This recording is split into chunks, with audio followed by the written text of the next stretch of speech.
uyabahola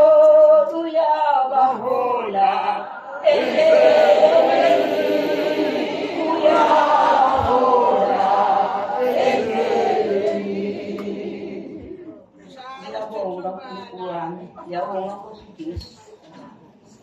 Ngiyababingelela abantwana benkosi bahlala bakaNkulunkulu bonke ngegceme zabo.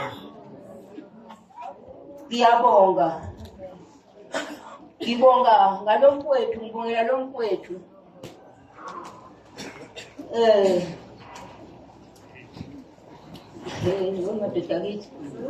sisuka kude nale ngane kababa. Lokho okuyibona ngibona kwenzeka la yaqala ingane ngapha. Kwakuthi nangabe kukhona isigodokwane esenziwayo ekhaya esiqoqile ubaba mhlawumbe kwenziwa isiphanda sengane, kodwa sathi buthane endlini sigcwalile kwenziwe lokho kuqede kuthwenya nabe kudliwa ukudla lokho bese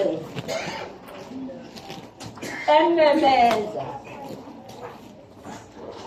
eseqala igama emnandi qala igama kusho ingoma amemeza ubaba athi mphoshana ngala ngentawo ethi ngeke umuntu ngoshelele asho ngomlomo wakhe. Lokho ayibona nje nangibona kwenzeka kanje ngibona kufanele ngoba lento kade ayiqala umntakababa enza kahle engenzi kahle. Njengoba ngisho ngithi umphoshana ngala ngentawo ukuthi ngeke umuntu ngoshelele ngeke ngiqede inkosi ayiqede.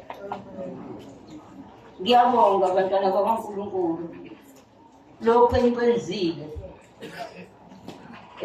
Amazi ukuthi ngingabonga ngithini ngiphi kanjani.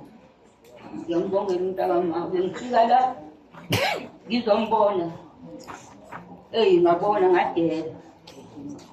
ngadela mina ke umuntu osheshe adele abone udada ayikho le angikhipha amanzi. Ngiyabonga kakhulu bantwana bakaNkulunkulu lokho enikwenzile nabo omunye futhi nikwenze niwenza kahle. Ngingajabuleli ukwenzeka kowakwethu okuhle bese ngithi komunye enza kahle akuyenzeki. Egameni elihle leNkosi yethu Jesu ngibonga kakhulu. Ngithi inkosi ayithele umusa ngibhimbi futhi angimfuzanga futhi mina ngithethe ngikhathale. Ayibonge inkosi.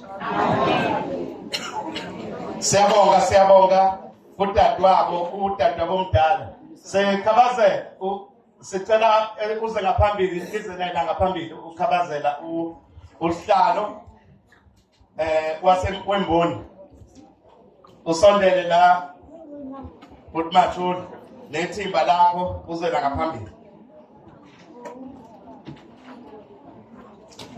Uhlelo lethu-ke namhlanje luzolokhu lunidida nje kancane ngoba kunabantu abangabhaliwe